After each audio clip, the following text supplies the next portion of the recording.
अधिवेशनाचं आव्हान देण्यात आलेलं आहे। मराठ्यांच्या आरक्षणासाठी राज्य सरकारने पुढाकार घेतलाय। अर्थसंकल्पीय अधिवेशनापूर्वी मुंबईमध्ये विधिमंडळाचं अधिवेशन होणार आहे। अर्थसंकल्पीय अधिवेशनापूर्वी मुंबईमध्ये विधिमंडळाचं अधिवेशन होणार आहे। मराठ्यांच्या आरक्षणासाठी विशेष अधिवेशनाचं आव्हान देण्यात आलेलं आहे। आज म्हणजेच 20 फेब्रुवारीला विशेष अधिवेशन एकदिवसीय विशेष अधिवेशन आयोजित करण्यात आलेलं आहे। मराठा आरक्षणासंदर्भात निर्णय घेतले जाणार आहेत।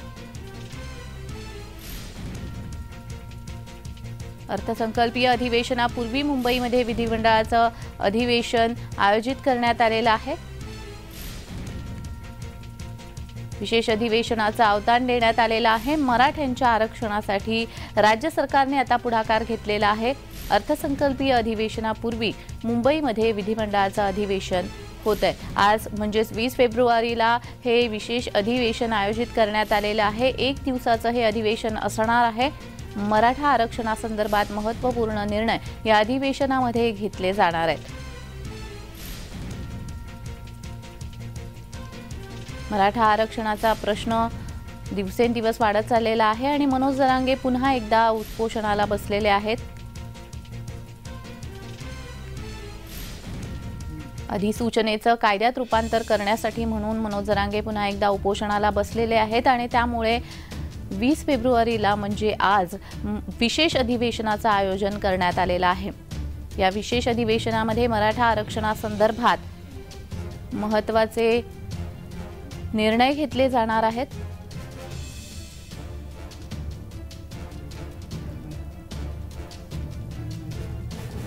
मराठा आरक्षणासंदर्भात विशेष अधिवेशन आज आयोजित करण्यात आलेलं आहे। या अधिवेशनातून मराठा आरक्षणासंदर्भाचा निकाल लागणार आहे। गेले कित्येक दिवस मराठा आरक्षणाचा वाद हा चिघळत होता। मनोज जरांगे पुन्हा एकदा उपोषणाला बसलेले आहेत आणि आज विशेष अधिवेशन होत आहे।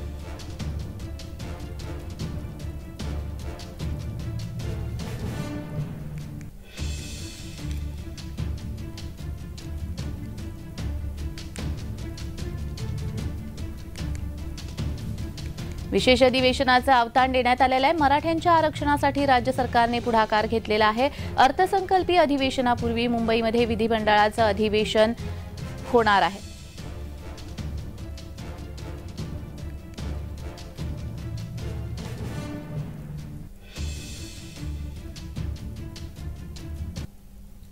मराठा आरक्षणाच्या तरतुदींची चर्चा करण्यासाठी बोलावलेल्या अधिवेशनामुळे काही प्रश्न उपस्थित होत आहेत। पाहूयात। उच्चवर्णीय मराठे शुक्रे अहवालात मागास होणार का? मराठ्यांना आरक्षण कसे मिळणार? मराठ्यांना जात बदलता येईल का? मराठ्यांना कुणबीतून आरक्षण मिळेल का? मराठ्यांना आरक्षण मराठा म्हणून मिळेल का? हे प्रश्न उपस्थित होत आहेत।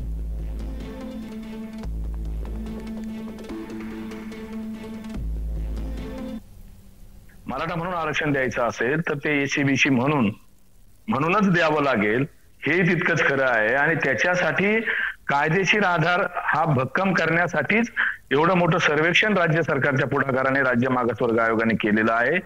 त्यामुळं आणि या बाबतीत यापूर्वीचं जे एसीबीसी आरक्षण होतं, सर्वोच्च न्यायालयाने ते मराठा समाजाचं आरक्षण फेटाळताना ज्या काही त्रुटी दाखवलेल्या होत्या, जे काही सर्वोच्च न्यायालयाचे आक्षेप होते, ते सर्व दूर करून एक टिकणारं आरक्षण मराठा समाजाला द्यायचं।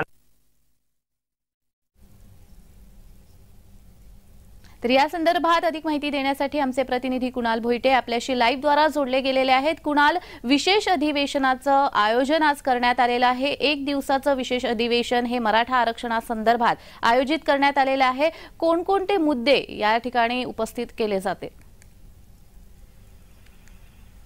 जान्हवी, एकंदरीत पाहायचं झालं तर 1981 पासूनचा अण्णासाहेब पाटील यांचा हा संपूर्ण लढा आहे आणि 40 वर्षानंतर आता कुठेतरी या मराठा आरक्षणाबाबतचे जे पावलं आहेत ते गतीनं सरकारकडून घेण्यात येताना पाहायला मिळतात। मनोज जरांगे हे मागील काही दिवसांपासून उपोषणाला देखील बसलेले आहेत। आणि आज राज्य शासनाच्या म्हणजे विधिमंडळामध्ये हा जो विषय आहे तो पटलावरती येणार आहे। आज दुपारी जे राज्यपाल आहेत त्यांचं अभिभाषण देखील होणार आहे आणि या अभिभाषणानंतर जी अधिसूचना आहे ती अधिसूचना पटलावरती ठेवण्यात येणार आहे आणि या पटलावरती अधिसूचना ठेवल्यानंतर पक्षाचे जे गटनेते आहेत त्या पक्षांच्या गटनेत्यांच्या माध्यमातून भाषण संपूर्णतः होणार आहे। त्यानंतर जर पाहायचं झालं तर मराठा आरक्षणाबाबतचं विधेयक व मराठा समाजाच्या विविध मागण्यांवरती चर्चा होणार आहे। जसं की सगळे सोयऱ्यांबद्दलची जी काही मागणी मनोज जरांगेंनी उचलून धरली होती त्या संदर्भामध्ये चर्चा होण्याची शक्यता आहे आणि 13 ते 14% आरक्षण या आता विशेष अधिवेशनामध्ये मंजूर होण्याची देखील शक्यता जी आहे ती वर्तवली जाते। त्यामुळे मुख्यमंत्री एकनाथ शिंदे वारंवार सांगतात की कायद्याच्या चौकटीत बसणारं आणि कोणत्याही समाजाला धक्का न लागणारं आरक्षण कशा प्रकारे देण्यात येईल किंवा ओबीसी समाज देखील त्या ठिकाणी आक्रमक झालेला आहे, छगन भुजबळ आक्रमक झालेले आहेत। त्यामुळे या समाजाला कोणतेही ठेच न पोहोचवता मी आरक्षण देणार अशा प्रकारचं वक्तव्य मुख्यमंत्र्यांनी केलेलं आहे। आणि ज्याप्रमाणे 2014ला मुख्यमंत्री देवेंद्र फडणवीस असताना जे आरक्षण उच्च न्यायालयामध्ये टिकलं मात्र सुप्रीम कोर्टामध्ये जे टिकलं नाही तेच आरक्षण आम्ही सुप्रीम कोर्टामध्ये देखील टिकवून धरणार असल्याचं देखील मुख्यमंत्र्यांनी सांगितलंय। त्यामुळे आजच्या या संपूर्ण विशेष अधिवेशनाकडे संपूर्ण राज्याचं लक्ष लागून आहे। मनोज जरांगे हे अंतर्वालीमध्ये आहेत, त्यामुळे एकंदरीत पाहावं लागेल की या विशेष अधिवेशनामध्ये नेमकं काय साध्य होतंय। जान्हवी जी जी कुणाल, मात्र या मराठ्यांना विशेष अधिवेशनातून अपेक्षित काय आहे? या विशेष अधिवेशनातून जे अपेक्षित आहे म्हणजे अनेक मराठे जे असे आहेत ज्यांना कुणबी प्रमाणपत्र नको आहेत, ज्यांच्या कुणबी नोंदी सापडलेल्या नाहीयेत त्यांना देखील मराठा प्रवर्गातून आरक्षण मिळणं अपेक्षित आहे। त्याचप्रमाणे जरांगेंनी जी मागणी उचलून धरली होती की ज्यांच्याकडे कुणबी दाखले आहेत त्यांच्या सगळे सोयऱ्यांना म्हणजे त्यांच्या नातेवाईकांना देखील हे कुणबी दाखले मिळण्यात यावेत अशा प्रकारचं जे मागणी आहे ती मनोज जरांगेंनी उचलून धरलेली होती। त्यामुळे या सगळ्या मागण्यांसंदर्भात आज चर्चा होण्याची शक्यता आहे। मुख्यमंत्री त्याचप्रमाणे प्रत्येक जे पक्षाचे गटनेते आहेत प्रत्येक पक्षाच्या गटनेत्यांना या ठिकाणी बोलण्याची संधी मिळणार आहे।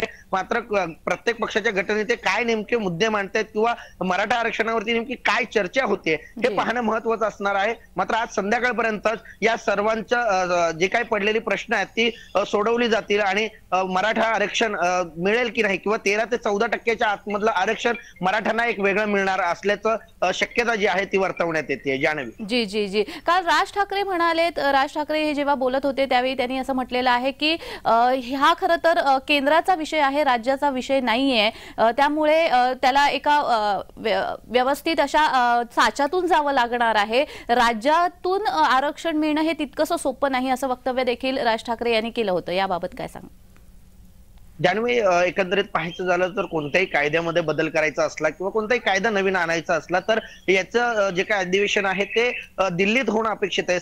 संसदेत देखील याचा ठराव मांडणं अपेक्षित असतो। मात्र आता राज्य सरकार याच्याबाबत काय प्रकारे निर्णय घेते, कारण पाहायचं झालं तर दोन्हीकडे सरकार जे आहे ते महायुतीचं आहे, केंद्रात देखील आणि राज्यात देखील। त्यामुळे विशेष असं काही तरतूद केंद्रातून राज्य सरकार घेऊन येते का आणि याच तरतुदीनुसार मराठ्यांना आरक्षण मिळतंय का? कारण वारंवार 40 वर्ष झाला हा लढा संपूर्णतः सुरू आहे महाराष्ट्रामध्ये आणि आता कुठेतरी एक सकारात्मक पाऊल मराठ्यांना वाटतं आहे आणि यामुळेच मराठ्यांना जर अशा प्रकारचं आरक्षण 13 ते 14% मराठ्यांच्या कोट्यातून मिळालं तर कुठेतरी एक दिलासादायक निर्णय राज्य सरकारकडून घेतल्या जाण्याची चिन्ह आहेत। मात्र जर अशा प्रकारे कोणतंच आरक्षण जर मराठा समाजाला जर कुणबी समाजातून दिलं तर कुणबी समाज देखील ओबीसी समाज देखील मोठ्या प्रमाणात आक्रमक होण्याची शक्यता आहे। त्यामुळे कोणत्याही समाजाला धक्का न लावता आम्ही आरक्षण देऊ असं जर आश्वासन मुख्यमंत्र्यांनी दिलं असेल तर मुख्यमंत्री वारंवार देताना दिसून येतात। त्यामुळे एकंदरीतच मराठ्यांना आणि ओबीसींचं देखील